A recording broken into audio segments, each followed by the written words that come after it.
Okay, I just unmuted.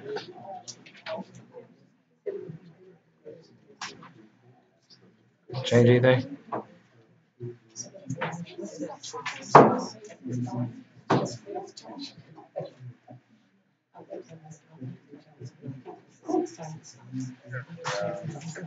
You good?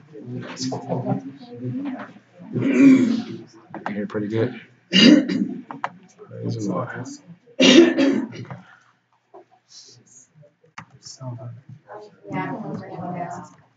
So he hears good now. All right. All right, let me, yeah.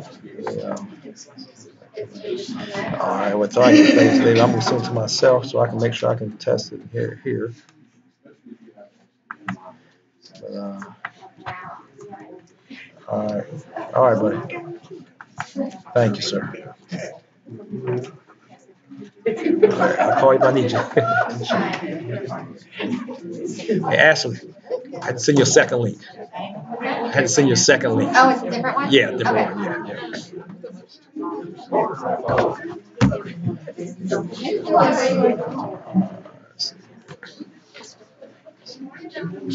Headphones.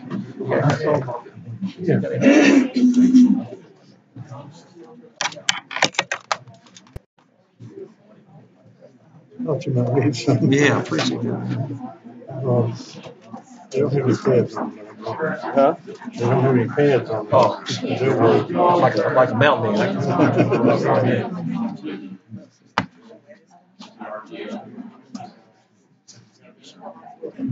Okay, too.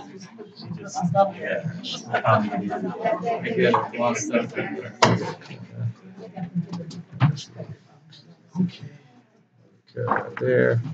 All right. 2.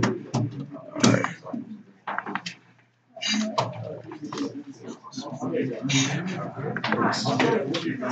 All right, so okay, now I just resend it. You should have it.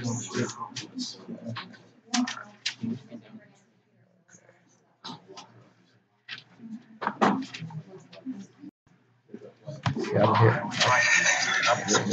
Oh, okay.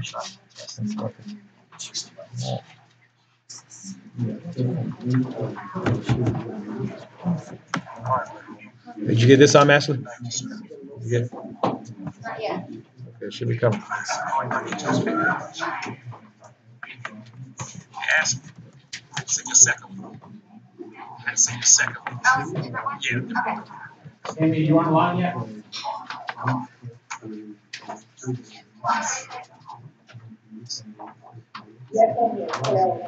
Okay, great. Amy and Heather are both on the line.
Okay.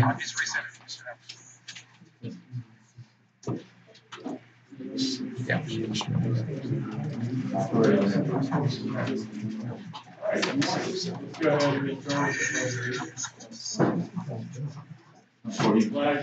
What's that password? The United States of America, and to the republic for which it stands, one nation, under God, indivisible, with liberty and justice for all. What's that password for?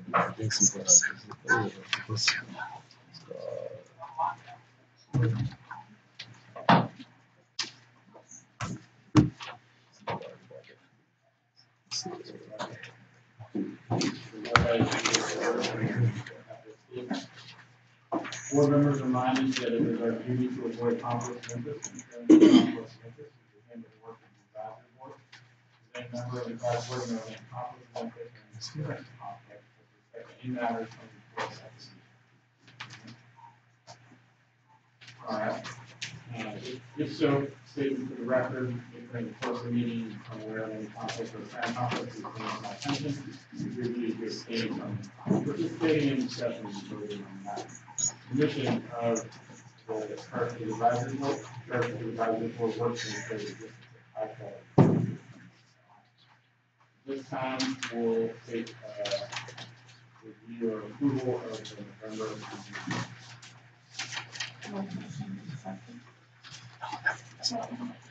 Properly made the second. All in favor of approving the November meeting? All opposed? All right, this time we'll begin our clarification review at this point.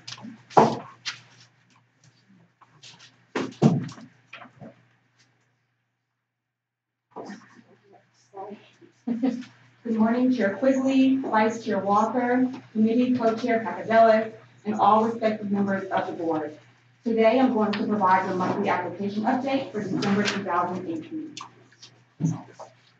Specifically, we will cover the application timeline and process, the applicants who will come before you for clarification this month, and the applicants who are proposing for clarification for January. Your January interviews are contingent upon the recommendations that you make today. Finally, we will end with any closing questions or remarks. As you know, we have an approved timeline and process which this board recommended to State Board of Education and we follow. Because of time restraints, I won't go into detail unless anyone needs a refresher or if there are any questions. Next, I'll take a moment to review the clarification process, which is where we are today. Remember, this is an opportunity up to, but no longer than 30 minutes in length. I'll provide you with a brief overview of the applicant coming before you. Applicant groups will then have 5 minutes to come to the podium, to give brief introductions and remarks related to their application, and then they'll sit. I will keep time for each group and notify them when they have 1 minute remaining, and then when their time has expired. You can then call them to the podium as you see fit to ask specific questions for clarification. Clarification interviews are conducted at the committee level, and each clarification interview will be led by either the committee chair of the committee reviewing the application or Chair Quigley. Those assignments have been outlined for you in the packet provided. The committee will have 15 minutes for discussion, 5 minutes for deliberation and vote, and then 3 minutes for recommendation to the full CSAB regarding whether or not an applicant will be forwarded to a full interview. Historically, CSAB committees have looked closely at ratings in the ed plan, governance, and finance. If applicants receive overall passes in those areas, they're typically moved forward to interview. Are there any questions about this process? Regarding clarifications, 10 schools were notified to appear before you for their clarification opportunity. Our office released those clarification rubrics to these 10 applicant groups on December 3rd so that they had time to prepare to appear before you today.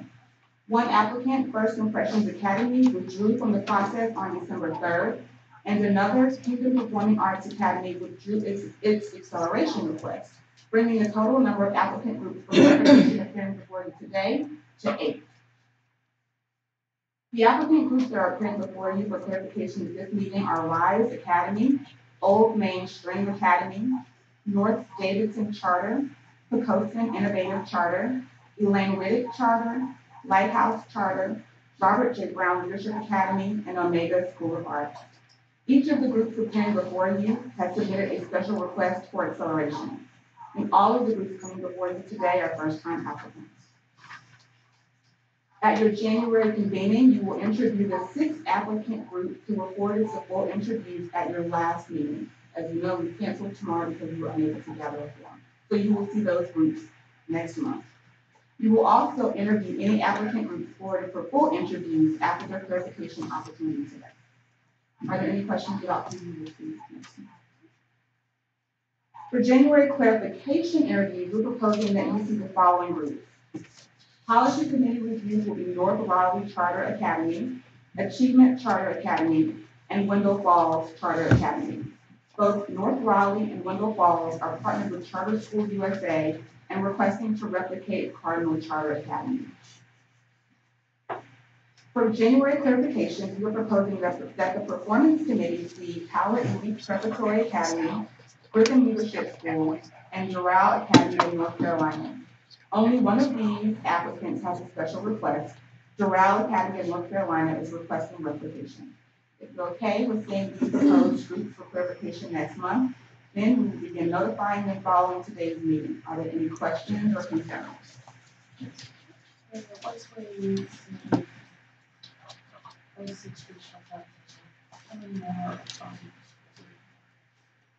I believe there are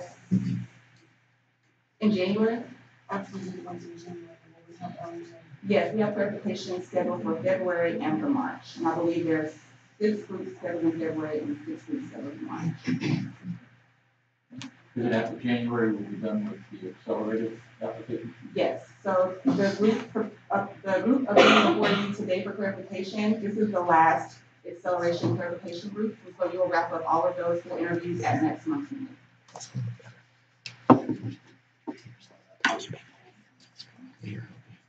So now we'll go ahead and move into clarification interviews.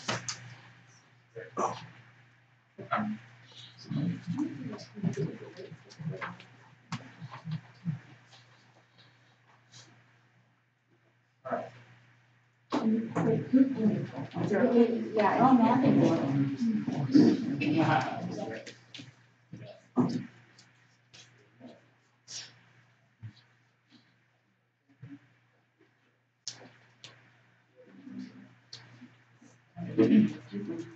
The applicant coming before the board today is Rise Academy. This interview will be led by Chair Alex Quigley and the Performance Committee.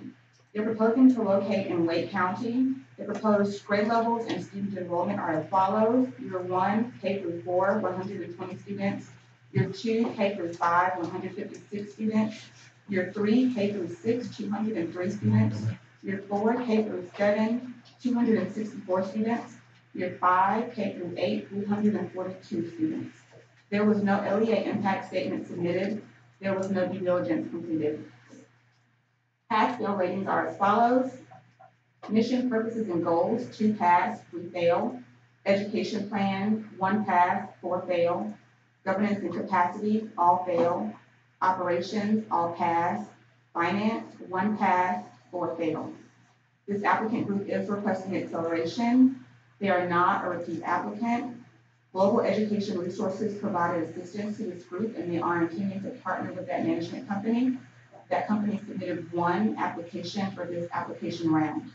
We are requesting a vote on completeness for this application. The Office of Charter Schools deemed the application incomplete on October 5th, 2018. The following was needed for application evaluation. Appendix A1, A2, F, G, I, K, L, M, N, and P were all submitted as blank documents. The applicant responded to the incomplete information request by the October 12th deadline. However, the response submitted still contained incomplete information. The following information remains outstanding. Appendix P was not signed by the board chair. So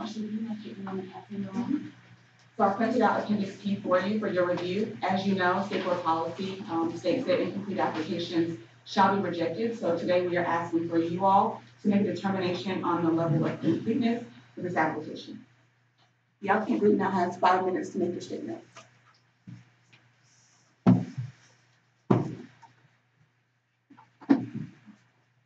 Sure. Good morning. I'm always tired in the microphone and get to the things that I'm assuming this microphone is amplified. That is a recording device. Okay. Thank you. Good morning. I believe you guys, thank you so much for allowing Rise Academy to come before you this morning. My name is Renata Pryor. I'm the board chair at Rise Academy. We are a group of professionals. I say professionals because the majority of our board is inclusive of professionals, which includes Ursula Rowland, who's present here today. She's our vice chair. She's sitting on the front row. She is a project manager as well as an IT manager. Also, our accountant is Mr. Oscar Miggy, He is an accountant, his own professional accounting firm. Cynthia Easter, she's also a member of our board. She's a special education teacher.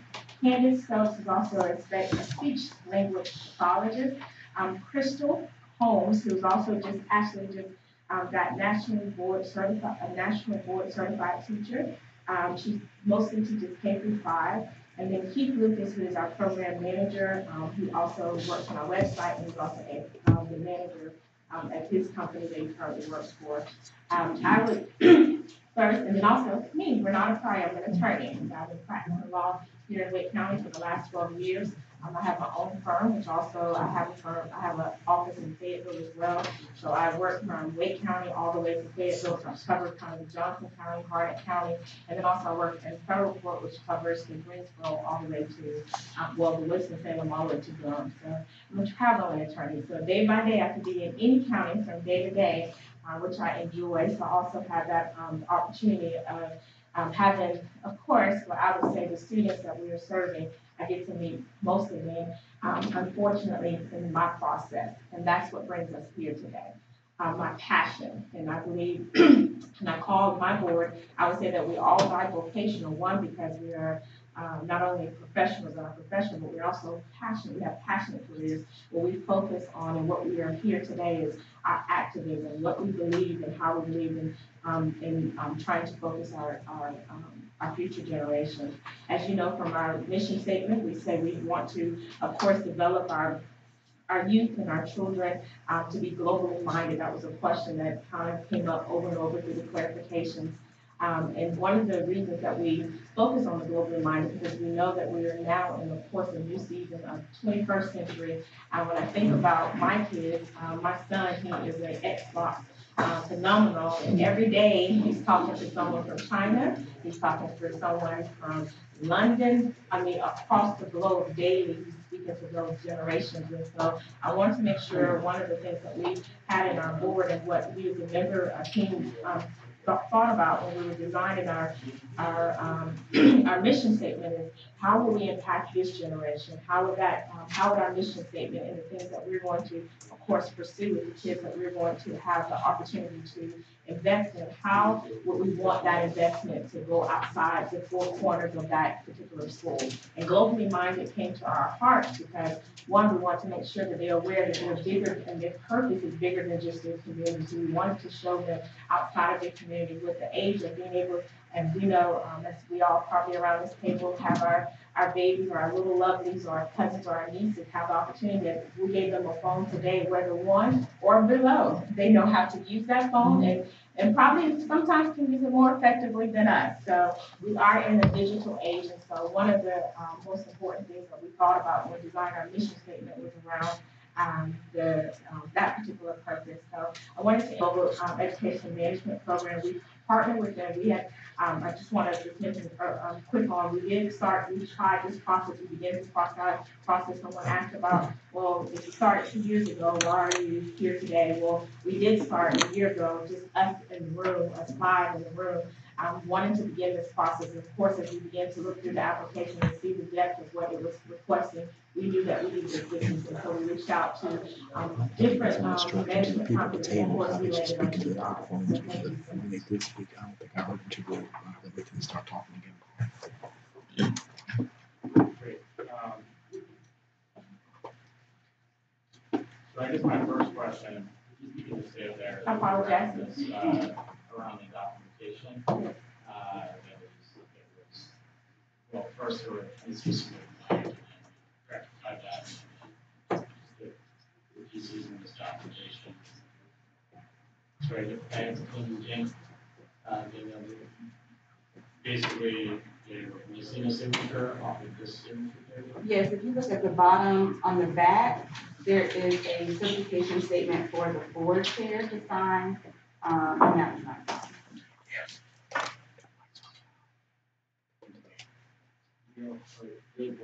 I am the board chair.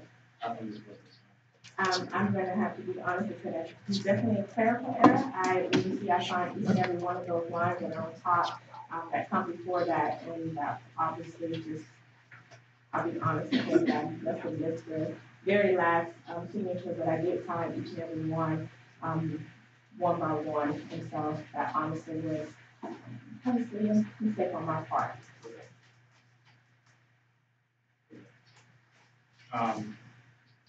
Clarifying questions for the folks from Rise Tech. Yes, sir.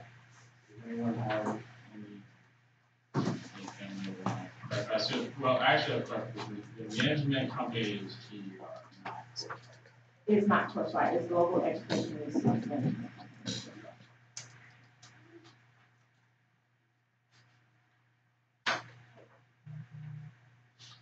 Other clarifying questions? How do we feel about this? Sure.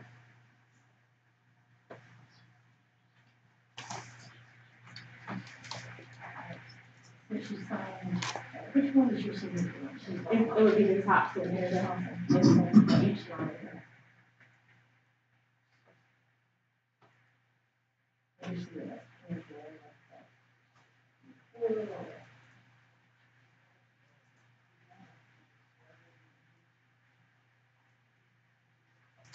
Do you have any others, Dr. Allen, Dana, do you have any others that We can find everything. No.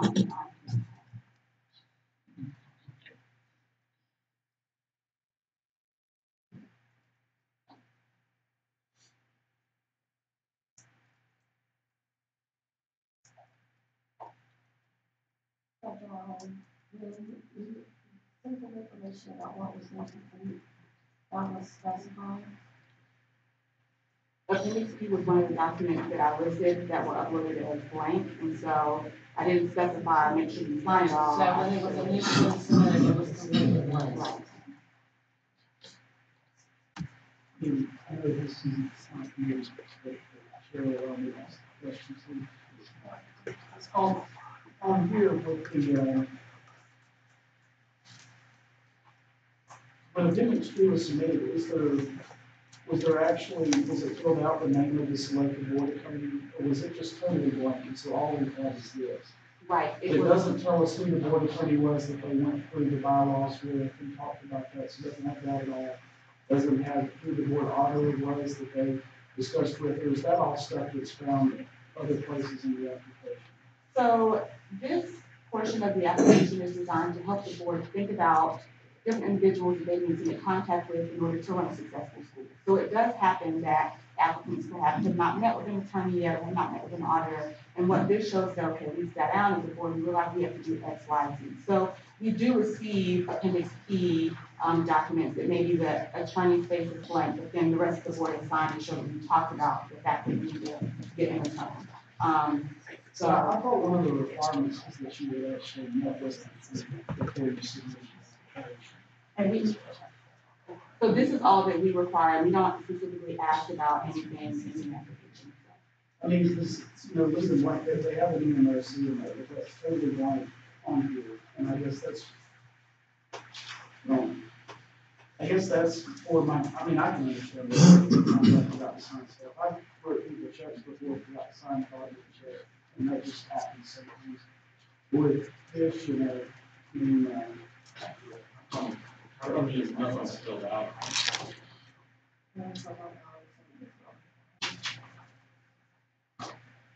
But they do have selected in the Yeah, we think that. and I can understand the auditor.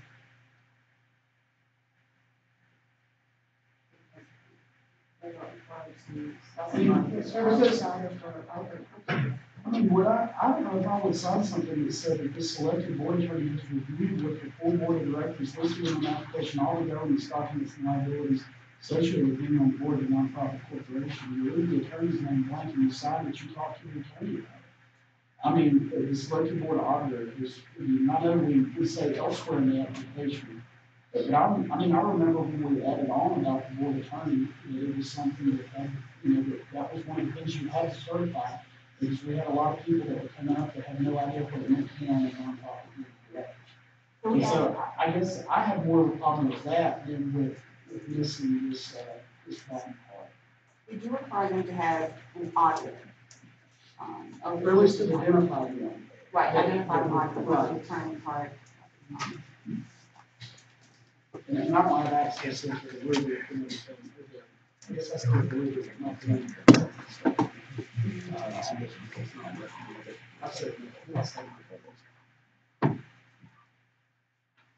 How did this, the EMO, did the EMO give you this, or the person preparing the application, or is it the sign? No, so we did meet with the board attorney as well as the accountant. So we did have an opportunity to, the ER, they set those up for us to meet with those particular ones. And so we did, as a board, meet with them.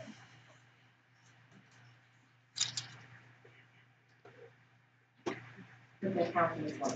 I'm reading the resolution. It says, outline below is the area that must be certified by the director. And the form's not applicable, first portion, and then, like, reasonable explanation to be certified. Kind of like, No, and I know, and I respect that, and I will say that, at the time when the board of course met, and all times, in front of us, we had, like I said, we met with the board attorney, so we, of course, went through the process of learning, each one, the member, we talked to the board, if you didn't get a chance of the report.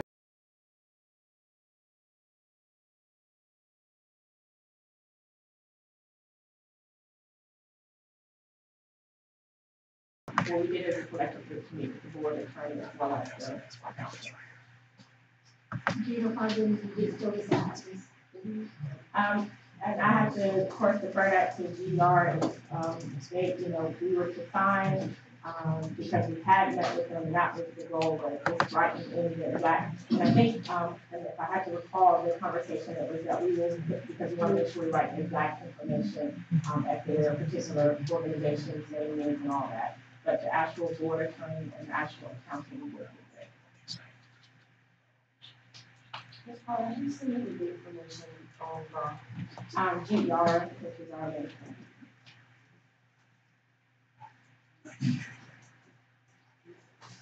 No, I'm a non-voting member of this board, I am on the funds committee, and I have to say, I've known Don for many years, since this moves off the ground. I'm sorely disappointed in the quality of the application on this. Thank you. As I read, I don't know what it's going to me, the application, I got a ton of questions. And yet, I know that there's a need for this. There's some questions and needs, but then when we went to show the need, there was no surveys from the area. There was nothing to show that, you've got kids that are going to come. Even though you think they should, and it should be. We don't know that.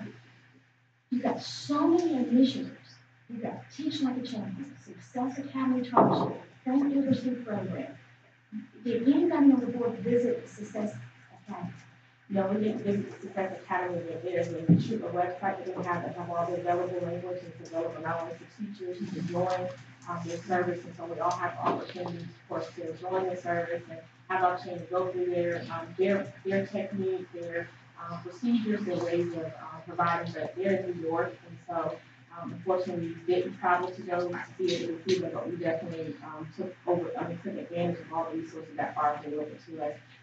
And wealth of resources, wealth of videos showing how it's done, and of course how to engage your parents, how to engage your teachers, how to engage the students, and so a wealth of knowledge. And so, and again, we interpreted the theme, I don't know if I can answer the question earlier, but we interpreted the theme area as more of our curriculum and focusing on that area, and that goes to what I would still engage in with our board as we continue to go over and over our mission statement. We're globally minded. We think that inclusively connects to the STEAM, because STEAM is a broad language, I would say, is science, technology, engineering, arts, and math. We added arts, of course, as this new term comes through. But The most important part is where we connect is globally minded to the team. So thinking outside of that particular genre of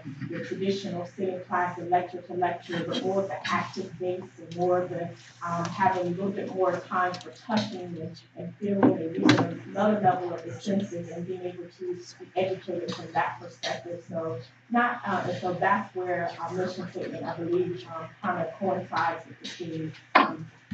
I just wish there was a statement, I'm probably getting more.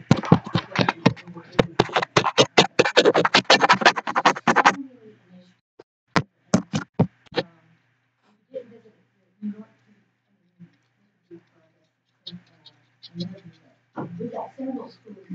Yes, and we had an opportunity to actually speak with Indigenous, which is actually seen Charleston and Durham. We actually spoke with their board and had an opportunity to visit their campus. And so we did reach out to understand was that really the level of investment that we wanted to place into this charter school as a STEAM curriculum. And so we did have opportunity to reach out and speak. Another thing, like you said, it's for not. There's so many disciplines in the application. You see what this one, you look at the grades, you just get cut and paste from point on. It's not like it was really, there's nothing particularly STEAM. I know, I'm just getting something in the. I think that, my feeling with this is, just one past the work, you know, I indeed feel they're capable of approval, without more work on the application, just tidy up the governance capacity issues and the finance issues and the, make sure all the documents are in line. It just seems like another year of that's kind of where I sit. Other members of this committee, I want to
of reading, in that.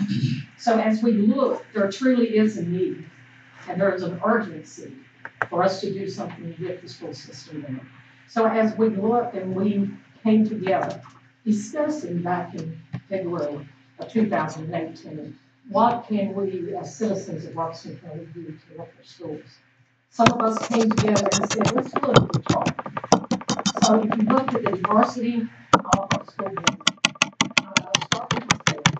I have had the opportunity to give over 30 years the public schools, serving as a classroom teacher, principal.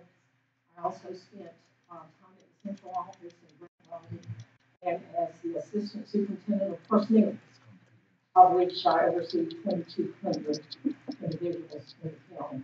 I then had the opportunity to work as a superintendent in the county. Our vice chair is Mr. Mark Harris, who is here with us today. Mr. Mark Harris has over 20 years of experience in operation of projects, low income homes for individuals. He has a background in accounting as an undergraduate, and he has his master's in public administration, business administration. We have as our secretary, Dr. Brenda Dick, who has also spent over 30 years at public schools of North Carolina. She has her doctorate in counseling. We have on board also with us another person with her doctorate in education who serves as a professor at the University of North Carolina. Glad to say she's also a big scholar. So she teaches practitioners just leaving the public schools this past year. And then we have a medical doctor on her board, and then our last individual is a person who has a master's finishing his doctorate in May in business administration. Thank you very much for that. I will say I really like the idea that the school's trying to put forward. I have no doubt it will be popular in Robeson County in issuing the choice. I think we've got some things we need to clarify here. And I think the big one for me that I would like some clarification on is two of them really. We'll start with the one that's towards the top. The way that the grade levels are structured. I think a lot of reviewers, both on the board, and I guess just so you'll know, I'm on this committee, Alex is on this committee, Lynn's on this committee, and Heather, who's on the phone, is on this committee. Questions. Since we're not in one room, we're not sitting on one side of the other. Can you kind of give some rationale behind why you start out 5th, 6th, and 7th, and then you add 4th and 8th and the 2nd, and then you have 9th, and 10th, and 11th? Kind of what the rationale is, and I believe that the overall goal was to be a K-12 school. So what's the rationale for how this grades? First of all, I had the opportunity to serve as a middle school principal. And as we look at middle schoolers, one of the things, and Dr. Lee's is her background in finance and counseling and education, we look at the adolescent years of these kids. It seems as 5th graders, there's a difference in kids becoming, thinking I'm grown, starting to make those independent decisions, the peer pressure that comes in at grade 5 with those kids. Now, what we wanted to complete is, as we added the 4th grade, was to get the complete middle school concept there. We considered the fact that economically, how could we do the grade levels? It costs more to have teacher assistants. We do want teacher assistants as part of that as we go forth and add the other grade levels, with that. So we dropped back. But we really felt like we could have more of an opportunity to impact those kids with peer pressure as it starts on those 5th graders at that grade level and move up. We are slowly adding the high school because one thing that we do not want to see happen are the kids in our schools get into the high school level and us not being a fully accredited school. So as part of that, we know the process of accreditation. We wanted to have the school good footing before we started out on that, and that itself is a 2-year process. So that's where we gradually added, the high school piece. And I think that was maybe some of the concern was starting off with 5th grade, but it may be difficult to get an enrollment because that's not generally a grade when people switch schools. The other question that I have, and then I'm sure others have more, is dealing with the admissions policy. The admissions policy states that there won't be a lottery. That it's basically going to be first come, first served, that when you do an application, it's going to be time stamped, and when those seats are full, that's it, there's no lottery. And that seems to be contrary to state law that requires a lottery if you have more applications than you have seats available. So what was the rationale behind saying you're not going to do a lottery, you're going to do first come, first served? And what we did on the verification piece that we submitted on Friday to you, it's a 50-page document I have up here. I guess folks got that. But we went back and added the process of lottery. If, for example, as we go through the process in one grade level's field, with us not needing any additional students, we would then take the rest of it. If they were overloaded, we would go through the lottery process. We had a couple of stipulations that we did put in there. If we have multiple kids, siblings that are coming in, we would use surnames. And once one surname is pulled, we would allow all of those kids into the school with that process. We also would give, if a kid is already enrolled in the school, and we would have siblings that would be able to come as the grades are leveled, we would allow those. So we haven't gone back. And we have put in the lottery process, and we would use it for those grade levels that we have awaiting this. And so you submitted that on Friday? They do have documentation in the portal. I can't see right now. Yeah, because that would have been after I reviewed the application. And I mean, that's kind of why we have that, you have the 5 days to submit the complete, and then that's basically what you submitted is what you submitted, because it makes it difficult if we're, you know, can't really change your application after it's submitted. Right. And that's what We submitted that once we had got some clarification questions. That was a clarification. It doesn't sound so much like a clarification. You're not clarifying what was in the application. You're saying we're not going to do what's in it.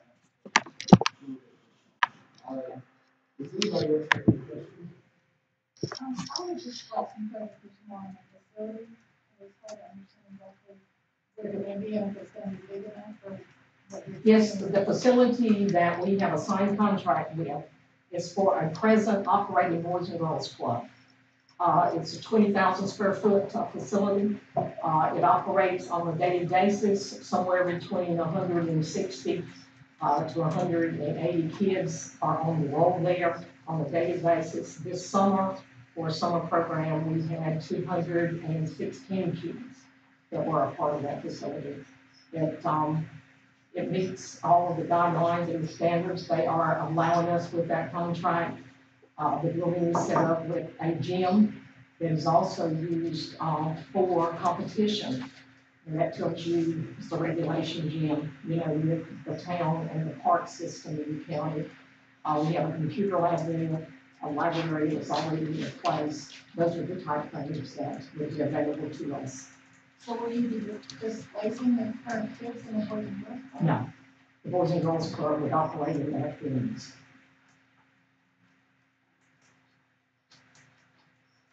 Any other questions? Yeah, this is kind of a, I have a couple of questions if you guys can hear me. You heard it, please, Steve. Can you hear me? Yes. Okay. It's difficult if you're the other board members speaking. But I just wanted to know a couple of things related to the education plan. I'm a little bit confused about what the primary focus of the education plan is.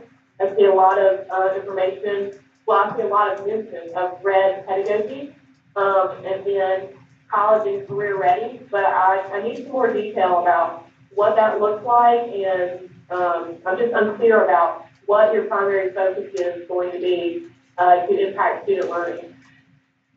Okay, at this time, I'm going to ask Dr. Brenda Dees, who is one of our board members. She is going to assist us with this. Good morning. The focus is going to be the standard course of study. And of course, that's research-based. We will use the career and the college and career readiness strategies with that. But red pedagogy is very significant in this whole process. We are looking at a place-based curriculum. So red pedagogy basically looks at the philosophy of indigenous people and it integrates to make it more relevant. And if you read international pedagogy, if you look at those kinds of components, you know, what we need to do, what we have to do is to make content relevant to our kids. So that is the purpose of the red pedagogy, to integrate. So we're going to, of course, use the stream, looking at those content areas. That's very important, and the standard course of study. So the standard course of study will be prevalent in the content, but the strategies look at career college readiness. We have the former Indian education director here. She has just received a $3 million grant.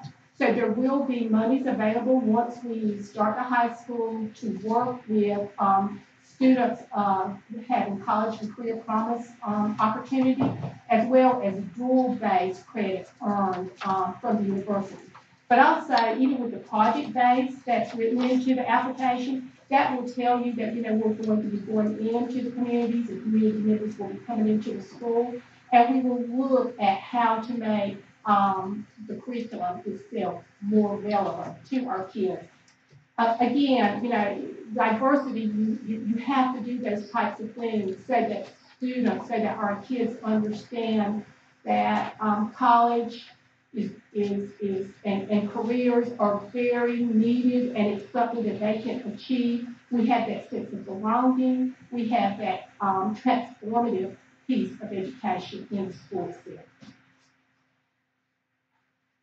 Okay, thank you. I have a follow-up question to that, and it's relative, again, to the education plan. So another term that's mentioned multiple times is stream infusion, and then there's some emphasis on project-based learning and hands-on learning, place-based learning. Again, very strongly, there seems to be the word prescriptive and some very direct instruction methodologies. Can you speak to the primary method of teaching? Because as an outsider looking into all of these things that you like to do in order to impact student learning, it would be a lot when I looked at your budget for, looks like it's going to be a lot of new teachers, for new teachers to come in and be able to grasp all kinds of direct instruction methodologies, the various things that you put into the application. So that's why I'm asking you questions to clarify what the primary method and how, you know, teachers will be trained, if that's an appropriate question for the term. Did I answer? Yes. Okay, so again, we're looking at the standard course of study and stream, you know, we want that to go out into the community to establish a sense of expectancy. So, you know, kids are going in there and they know we're going to establish those high expectations. You know, stream is reflective of science. We're looking at our technology. We're looking at R for reading and river. We're looking at the E for engineering and the math, the N for mathematics. And in every one of those content areas, they will align with the philosophical belief of red pedagogy. So that's, you know, those are educational methodologies. But with the people that are in place and with the support that we have, we can do that. I mean, it's just absolutely possible that we can do that. I think that it's really important also to consider that this will be the first time in the state that this is something that has been attempted, tried. So we have a lot of initiatives for support. So, and success. We want it because we understand that it can be a model for other indigenous communities, truthfully. So, you know, we understand, and you know, I think that you also have to recognize that the kids that are coming in, the exposure is just not often available to them. So part of this, the project-based learning, looking at collectivism, and looking at how, just like if you could see in today, we've got a lot community members and some staff here of indigenous people to support these initiatives. But you know, we do have the expertise to integrate all these different kinds of methodologies, instructional methodologies into the program. Repetitiveness is something that we recognize that has to be done. You know, our kids, the learning style predominantly is learning by doing. You sit back and you look, so you take that in account as you are constructing instructional methodologies. So that, you know, I hope I've answered, but that's basically the perspective. Okay. Anything else, Heather?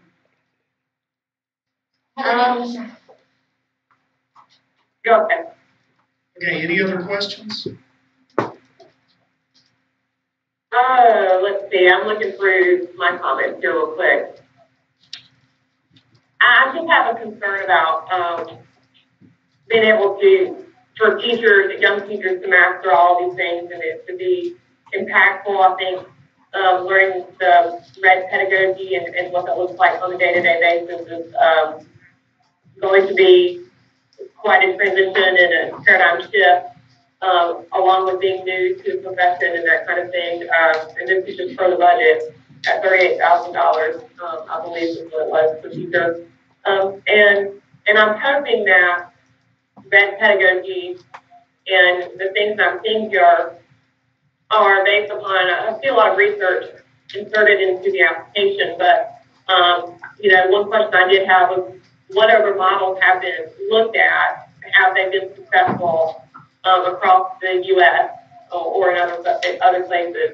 Since they're saying this is a model for North Carolina that has not been tried, just, you know, I'm just hoping that the research has looked at the education piece and the impact and results from that. So the National Endowment of Humanities, there's a lot of information and research concerning place-based research. So, you know, that's something to consider. There's also some studies that look at place-based research and specifically the indigenous philosophy and how you integrate that into curriculum. So there is those studies available. I think it's more in higher education as opposed to public education or even private education, but I think that it's very much doable. I also wanted to mention the fact that we already have, we have a pretty good pot of teachers that if you kind of awaken these pieces, they are indigenous people, and if you awaken these past knowings, it's things that we practice on a daily basis. So, you know, that's the relevance in itself when you're looking at these core content areas and how you make it relevant, because it's things that we do on a daily basis, but, you know, it's not really interconnected with just everyday disciplines. So that is exactly what we're trying to do. I don't think that it's going to be a very far stretch to implement or integrate the red pedagogy because it is practiced on a daily basis, and the people that will be at the school, once it's pointed out to them, it's going to be very recognizable. Thank you so much. You have 5 minutes to deliberate and then. Any comments? You know, like I said at the start, I really like the idea, and I think it would be valuable in the Robeson County area there now, in Pembroke over there. I really, you know, really like the idea. The main problems that I have with it is I had to actually go and do research on what some of the educational things were because they weren't really explained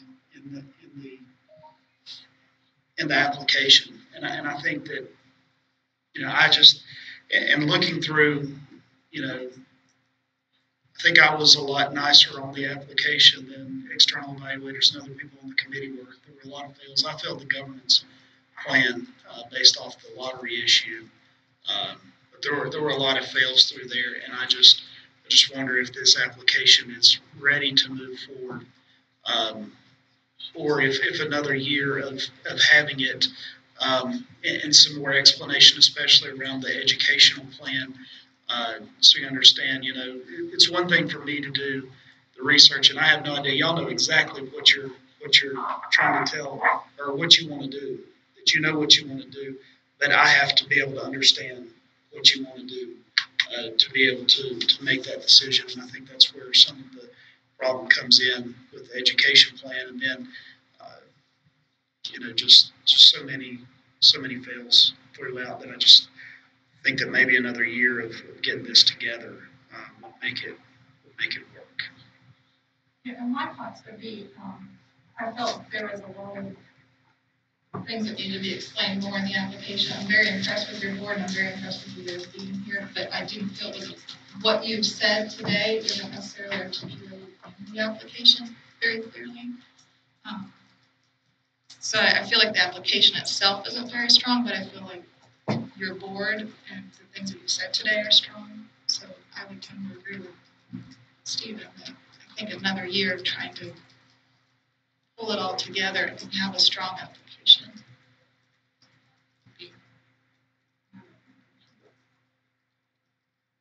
I think, this is Heather Buchanan. I think the budget needs some work personally. There's a line item for a financial contract for only $1,200. And I don't know if this was mentioned, it's difficult to hear the other board members, but I think that I just can't see, and there's mention of a finance officer, but I can't figure out exactly who that is, and if they're paid staff, or if it's someone off the board who's going to do all of that work. But there's discussion in the application about payroll and accounts payable and that kind of thing, but staffing is very limited, and it already has defined roles. So I'm not sure exactly who's going to be doing that, but for $1,200, I can't imagine that it's an outside source. So I would need to I need to feel better about that personally, because we know that the finance piece is huge in terms of success, especially getting off the ground. Yeah, I'd like to see the application come back again and come back with more explanation what red pedagogy is. I want to know a little bit more about that. I would, think to get the lottery stuff right in the application, to give a little bit, clearer explanation on the grade structure, and then to, the other issues that have been mentioned, especially with the finances that Heather just brought up, and I really think that this could be a really good, really successful school. But I think it just needs one more year of work of getting the application ready. I just don't think it's ready to move forward right now. So I would move that Old Mainstream Academy not be sent forward for an interview. Okay, we have a motion and a second. Do we have any discussion? All right, all in favor, say aye. Aye. I'm sorry, what was the motion? I didn't hear it. To not move forward.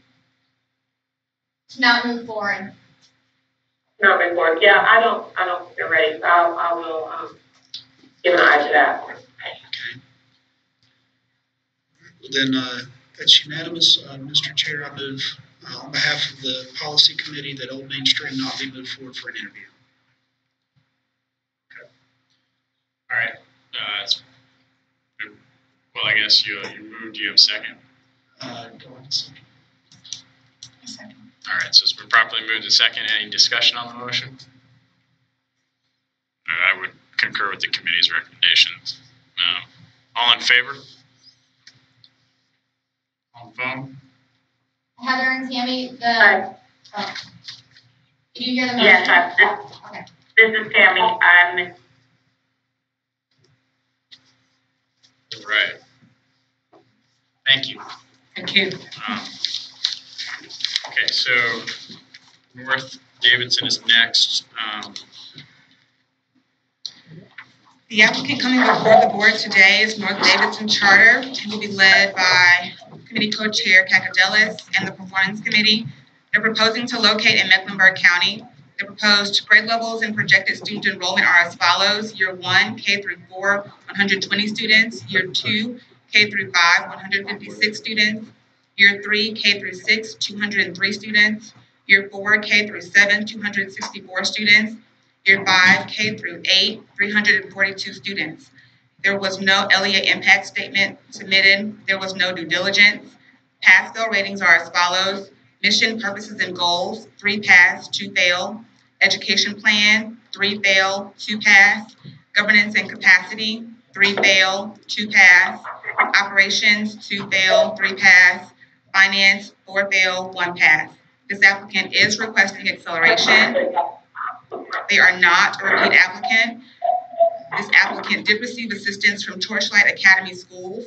Torchlight submitted 4 applications in the 2018 application round.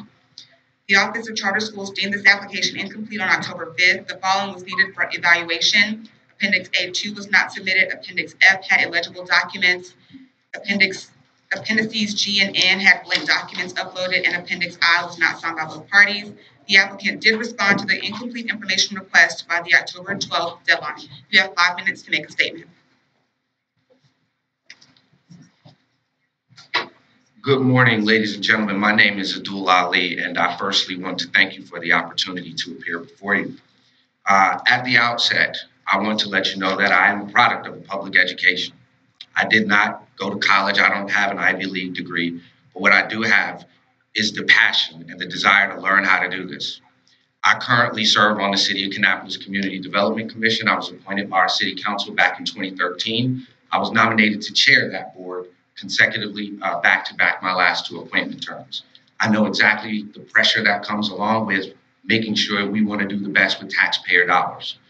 So I don't envy you in that regard, that you have to make very tough decisions. My board, I'd like to at the outset talk about the board, because there were some, and I don't know if you all have seen our initial response to the rubric. I went about recruiting folks when we began, the folks at the church began talking about Whisperings of a School. I said, who do I know that has a finance background? Who do I know that has an educational background? Who do I know that has a facilities experience? So you look at folks like TJ Johnson, who's a business owner, who knows about facilities. You look at folks like Donna Wells, who has experience in finance, working for a company like TIAA Cref. Our board member, Brenda Sutton, who works with Wells Fargo currently. I myself am a small business owner. I own a small company called Cornerstone Unlimited, and I've been able to be successful with my business, ranging from helping other businesses, doing consulting services, etc. The reason we want to have this school in North Davidson, I have family that lives in the area, and several of our board members live in the area of Noda. Noda is an expanding area in Charlotte. There has been a weaponization of terms like gentrification, and folks whose freckles are as close together as mine don't really understand a lot of times in these low-income communities what these terms mean. When you look at the fact that in this particular area, minority students are being suspended at rates abnormally higher than the surrounding agencies, when you look at the fact that there are several data points that show there are educational gaps and needs for pickup, it's clear upon an analysis of the data that something needs to be done. We've identified a facility. We've already have a preemptive triple net lease in place. The facility can be ready with relatively little upfit. We did have technical drawings and schematics done by HCNC. To that regard, that stuff was also in our application. The dynamic at this point for us, and one of the biggest things is our strength as a board is we know our weaknesses. We know that we don't know it all. To that regard, I have a 20-year friend here named Tanel Oliphant, who is a 25-year educational experience. 20 of those as a teacher, and the last 6 or so as an administrator in Gaston County. He's been there to assist us and guide us and help us throughout this process as we talk policies, we talk procedures, we talked about things I had no idea about. Not only did we do that, I had the opportunity to talk with board chairs of Sugar Creek Charter School, because I wanted to know what I needed to know and what I didn't know. So do we have all the answers? Absolutely not. Do I think that we've got a strong board? Absolutely. Do I think the situation in Noda warrants acceleration? Absolutely. Do I also think that There were some mistakes made in our application, some balls possibly dropped, yes. In reviewing, I don't know if you all, again, have seen our response to the rubric. Governance and capacity, with all due respect, I think we've got a strong team, and we've actually begun the process of talking to folks like Dr. Dolores Tucker, who has a PhD in organizational psychology, to come on board with us and train us as a board on how do we become effective. Not only have we done that on the board side, we reached out to the NOTA community. We've had several public forums that were very well attended, very diverse attendance. And not only that, in my last minute, and I'm sure I'll get some questions from you, why did we go with Torchlight? Number one, when I visited Don's school, I was amazed at what I saw. The teachers and the staff there loved working with them. They've been able to have success, and more importantly for me, they had no findings in their last 3 audits. They've been able to meet or exceed growth, and they've been able to run schools effectively. That's why we went with Torchlight. So again, if I seem passionate, it's only because I am that kid. I am that at-risk kid. I know the difference that somebody who you don't know, who you may not know from a can of paint, stepping in and saying, we can help you. So with that said, again, I'm uber thankful for the opportunity to appear before you, and please let me know how we can help you clarify what needs to be clarified. Thank you. Okay. I'm Lynn Capitalist, and I'm the chair of the performance committee. Just one quick question. You talked about you visited Torchlight. Why did you not do a replication of Torchlight? Well, my personal opinion was that NOTA is a different dynamic than what Torchlight is dealing with here in Raleigh. There are demographic factors that are similar, but then you look at, and I hate the term gentrification, but you look at the growth that's happening in the NOTA area, you look at the disparities between one zip code. So 28205, for example, is 89% minority population, 28206, not a minority population. So with that diversity there, we wanted to have not a replication of what they're doing, but something unique and specific to that. Also, in having these public forums and talking to the parents there are a myriad of factors, i.e. cultural factors, economic factors, et cetera, that warrant an individualized and a kind of personalized approach to what's happening in the NOTA area. Also, to that effect, the business climate in the NOTA area is a little different, and I think that a replication of what he's doing here wouldn't necessarily be the right fit, because we have potential community partners already in place in the NOTA area, should we be blessed to have a charter. So I just didn't think, as a board chair, and we collectively didn't think a replication was necessarily warranted. One other quick question, and I'll turn it over to anybody else. Can I just say something to that? Mr. Ali, first of all, thank you for your passion. Do you realize that your application is almost exactly like 3 others that were submitted? Sure. So to me, that doesn't make it unique to you and your area and your school's needs. I understand that. So obviously, when you have a management company who has a business model, there are going to be similarities, and we understood that. Not only do we understand that, but we also, as a board, reviewed that application line by line. Not that I've looked at every board application that was up there, but a lot of the applications that I saw were very similar, ones that weren't done by the management company. So while I understand that, I also think that given the fact that these are areas that have similar issues, you're going to see similar applications. So I respect that opinion. But I think, I mean, I get what you're saying, but I'm not feeling from these applications from the boards that you task somebody else with writing this. What is your understanding? I want to know what you know about what your expectations are for your school, what your ed plan is going to be. I don't know, it's just a little frustrating. So let me answer that for you. I have very high expectations. We understand, and Don and the management company is clear that they're a manager at risk. We have policies that we've adopted as a board to hold them accountable at every stage of this process. We plan on doing ongoing training as a board to learn how to hold folks accountable in the educational field. Second thing about that is while they did assist us in going through the application, and again, for whatever reason, being similar to other applications, my board was adamant that we walked through them through this process. It wasn't like they filled out an application and said, here, review this. So we came up with our mission statement. We came up with our goal statement. We said, when you said examples of using Success Academy charter schools and all these different methodologies of teaching, that's attractive to us because there's no one cookie cutter solution to fix every little thing. So again, I understand that, but we as a board, our expectations are that we want to provide a high quality education. We also have an expectation of being community engaged. So again, the application itself may have similar wording to other applications, and I definitely understand that and appreciate that. But I also ultimately want you all to know that our board went through this application with a fine-tooth comb. Many a night we've been on the phone with Don Dennis and his team, making sure that we understand what's going on, because it's not the management company that's ultimately responsible for the school. It's Abdul Ali, Donna Wells, TJ Jenkins, and Kevin White, and Brenda Sutton. I noticed on the board, you have 5 people. Can you mention someone with education background that's helping you? Mr. Tanel Oliphant, who is here, he's been attending our public forums.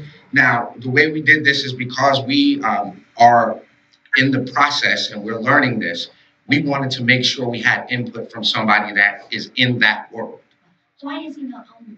He is, initially, we wanted him on the board, but we identified him as our potential principal. And as the potential principal, he will be a member of the board, a non-voting member of the board. So as to not have the appearance of a conflict of any sort, we just felt it was best to kind of consult with him on that basis, and also with him being active in Gaston County schools, we didn't want, again, to have the appearance of any conflict. I think Tammy's on. Tammy, do you have any questions? Tammy, do you have any questions?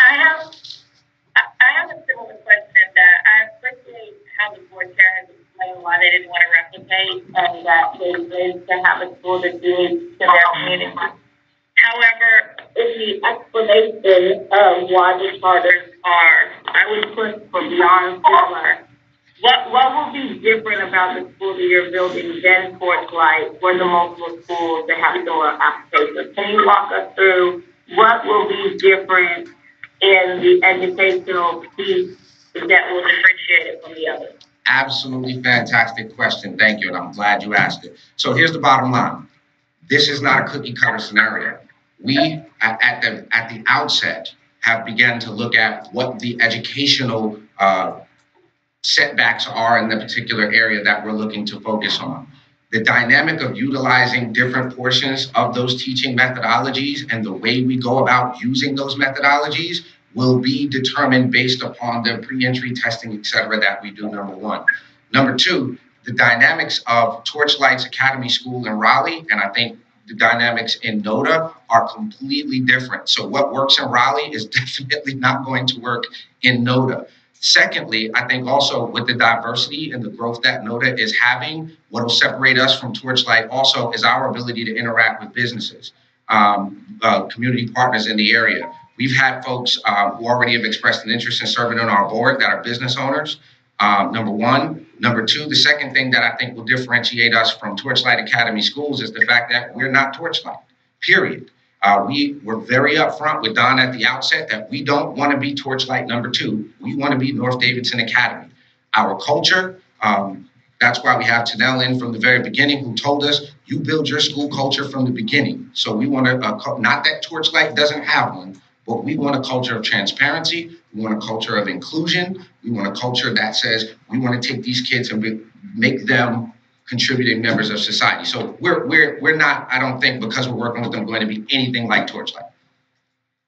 Well, I hope you're somewhat like them because they've exceeded growth the last 3 years. Fantastic. Why we picked them. Well, and that is my question. It goes back to this, is that you've got Core Knowledge, Success Academy, Teach Like a Champion, Bank Literacy, and I did not see, and I may be going in the weeds here, but the professional development is going to go along with that. And you were saying how you want it to be so different. than that. Your education plan is exactly the same. Well, one thing, and our response in our rubric is if you saw our response to this, is these are methodologies. Any business that you enter into, you're going to want to utilize best practices. So are we saying our entire curriculum is going to be Success Academy charter schools? No. But if there is a best practice that we can use to suit an individual student, that's what we'll do. Also, when I toured Torchlight Academy schools, there was one thing that struck my interest, and it was called the data room, which is something we wanted to utilize. This is a method for teachers to know where their students are in relation to each other to utilize data. So in that regard, the professional development side of it is something that we actually have a policy for that. We've talked about as a board, making sure that we provide our teachers, and that's one of the reasons why you get a charter, is to provide employment opportunities. So we looked at that and said, it's not about copying success. It's not about copying Teach Like a Champion. It's finding what best works. What can we identify that will work for kids in NODA, and how do we implement that? Also, part of the reason we talked about wanting to make sure we hire a good mix of teachers, of youth and experience, because we want to invest in technology, because of the technology-based way things are going. It looks like it would be beneficial for us to try to find that balance. So to answer that question, it's not that we talked about this as a board, it's not that we're going to do Success Academy charter schools, that's our education plan. No, our education plan is going to be best practices based on data that we acquire from formative testing when these kids get in the door. But that's what's in your application, is 5 different initiatives. Right. And the professional development will go along with 5 different initiatives. And let me ask you, well, that would be probably one of the interview questions. I'm trying to keep it clear. I have a clarifying question. Yes. In the initial part of the application, it says your projected enrollment for year 1 is 120 students. When the budget is built, it's built based on 100 students. What's the projected enrollment for year 1? That makes a difference because that's what your charter will be based on. We are projected to do 120 students. Currently, we have about 45 interest forms already filled out. Again, we've had multiple community forums which were well attended. Should we be granted an acceleration process, we've already talked about as a board, continuing that process of marketing to the community and making sure that we're in line with getting that 120.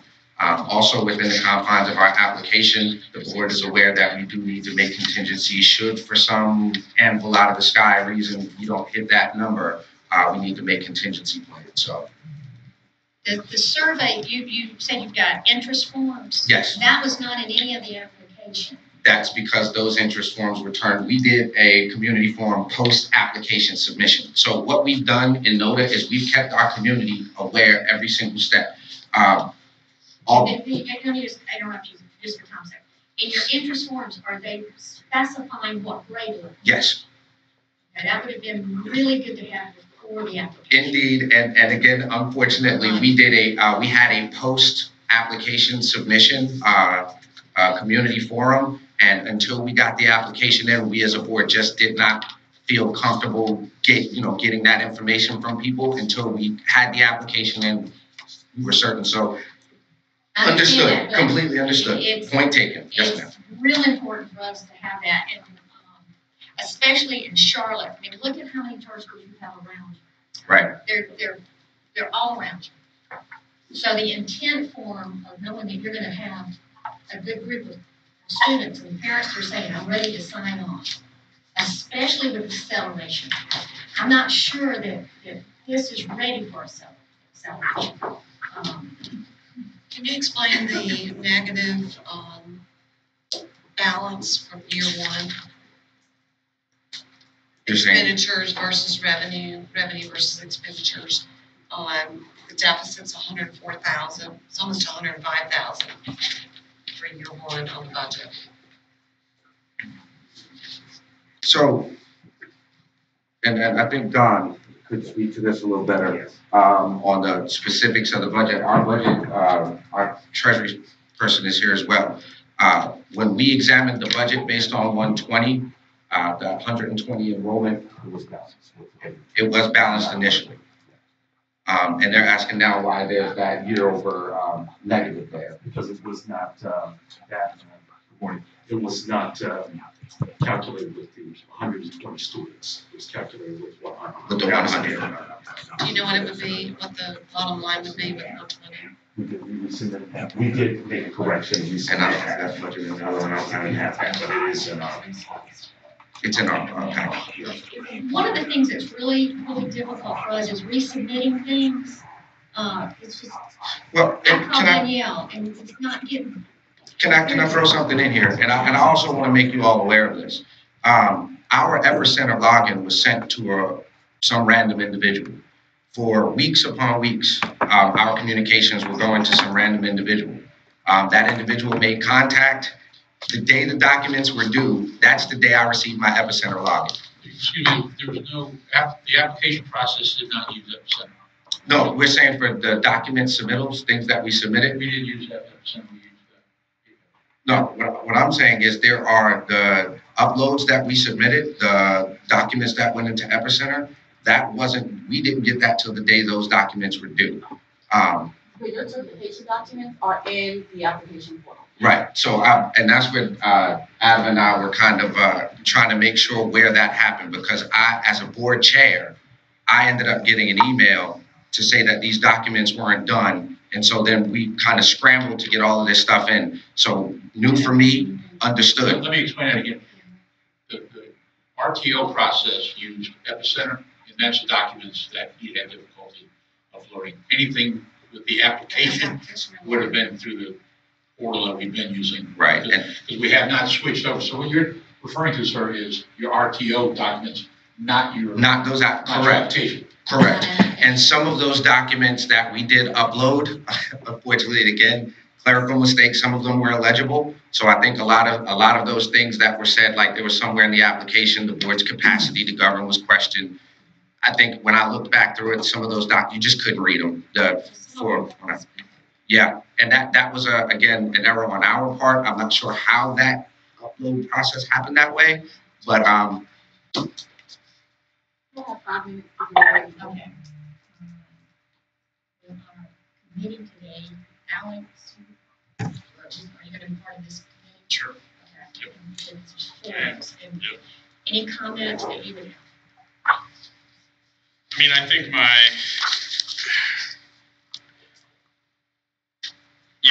in reading the application, obviously, I have a number of questions that I would want to kind of flesh out in the interview, but I also am kind of stuck on. I just am not sure how it's the same situation, right? Where you have multiple fails in education and governance and 4 fails in finance. Kind of the back and forth about the documents, but just, questions around there's just like a lot of pieces that I really want to talk about the application. I also in greater detail, and I'm running the same issue with the other torchlight applications, but so frankly I'm kind of torn because I want to go deeper into the app, but I also am concerned. It's hard to move groups out of clarification with so many application fails. So I guess that would be my kind of.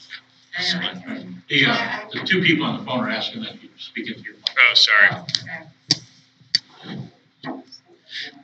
Say it all again, Alex. Let me make this work. Say it so Tammy can hear you. Did Tammy hear? Tammy, did you hear Alex, or do you need him to go through that again?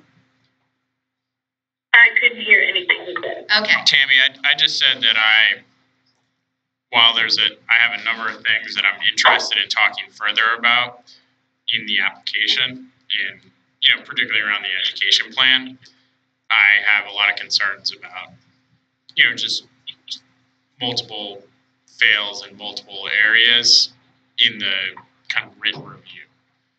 And I think in general, when schools have so many fails from external reviewers, and as well as charter school advisory board members, it hasn't behooved us to move those schools forward unless there's a really compelling reason to do so. because the end result has often ended in,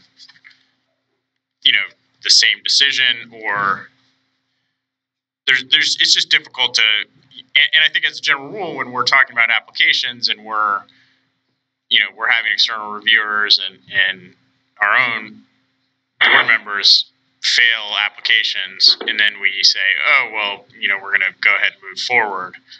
We're kind of, on some level, just reducing the importance of the written plan. And I think this is a two-pronged process. And the written plan is part one, and it's really important. And the board interview and those pieces are kind of part two, and they're also really important, equally important. But I think you got to pass on both, kind of. That's kind of. But again, I know the Torchlight folks. There's a lot I'm excited to talk about. So that's, I think, my heart wants to talk about it, but I think generally I try to stick with my head. Okay, Tammy, do you have any comments? From what I can hear from Howard, I agree. Particular concern when we're talking about an accelerated application, and I'm forget that it's incredibly competitive. Okay, so I'm hearing that you're saying you have concerns about it being accelerated. I have concerns, period, but in addition to that, it worries me that it's accelerated application like that. In addition to the concerns raised in the application and the high level of sales that it receives on multiple parts. We did not get that, Tammy. If you want to say it, try it one more time. Yes, can you hear me? I can hear you better now. Okay, I said beyond the accelerated portion, I have concerns about the application, in particular the number of fails that it receives, and that it's located in a very competitive market with salaries that are not competitive, and very few, a non-compelling argument as to the number of families who are interested, given that it's an accelerated application as well. Yes, so she was talking about the competitive market, I believe. That's it, Tammy, about the low salaries. Okay, and because we're looking at a map of Mecklenburg County right now, and the school is absolutely surrounded. Okay. Jerry. I, like Alex, have many, many questions about the application itself, but where I'm hung up is on all the failures. I believe that our standard is that the mission, the ed plan, and governance must pass the evaluation to be considered for opening, for us recommending to the state board that this school be moved forward. And there are fails in every single aspect of the application. So I personally do not feel comfortable in moving this one forward to a full interview. Okay, comes down to me saying my comments. I agree with what's been said. There were 12 fails in the external evaluators on this. And yet I would like to move at least one of the applications from your EMO, from Torchlight. I'd like to move one. I've got tons of questions about the educational plan on it. And yet, if I move one, it's like I got to move all four because the applications are all the same. I mean, it's just, I'm struggling, really struggling. What I think, though, my concern here is the saturation of it just being right in the middle of where, if it was in a location where there was not so many charter schools, I would make a motion to move it forward, talk about it. I'm going to make a motion that we not move this one forward, but go back, look at your application. You've got a strong board. And that would be my motion on this one. And the reason why is because of the failures and also the saturation of charter schools just so close right in that circle there. I'll second the motion. All right. Tammy? We'll vote. I agree. Agree. All in favor? Okay, that's a yes, Tammy? Yes. All right. Mr. Chairman? All right. Over to you. Okay, so you move to not bring North Davidson forward for clarification. You're making that motion, and do I have a second? Sherry reads a second. It's been properly moved and seconded. Any discussion on the motion at the full board level? Okay, all in favor of the motion? Aye. Okay, both Heather and Tammy approved the motion, so motion carries. Thank you.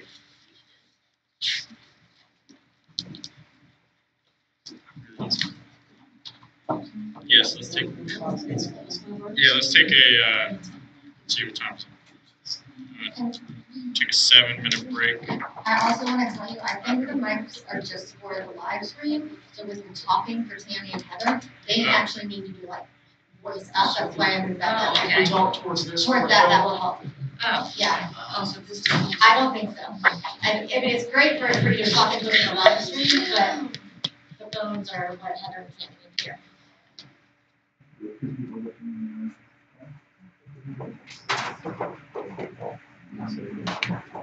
You just turn on the volume.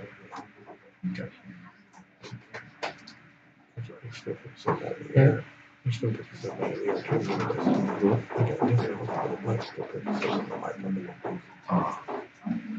Can you, when we're on break, can you turn off the live stream? Yeah. I just want them to be able to talk about it. There we go. Hey, Derek. How you doing? Nice for conference room. You never know.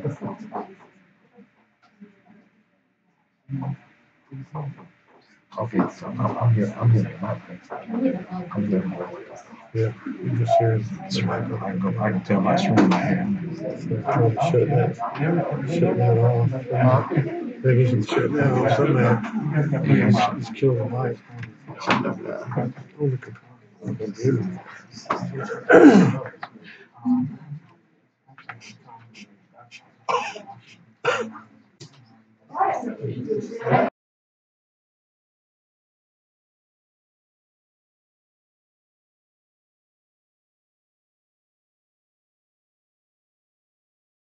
I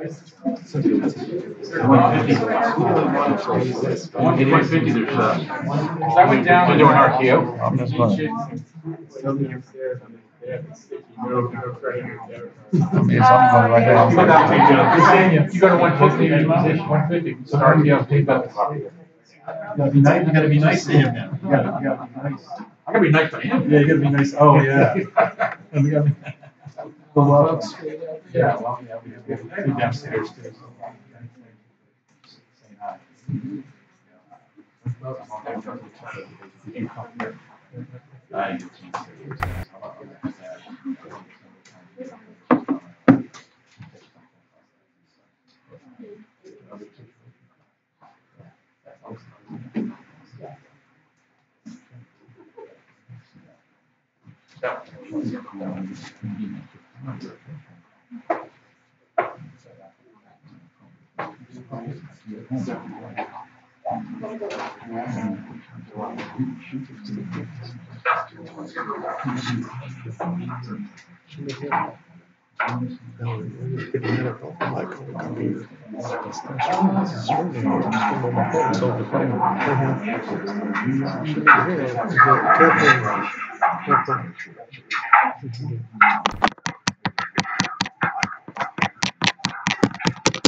We can't control it. Okay. It's a turn on.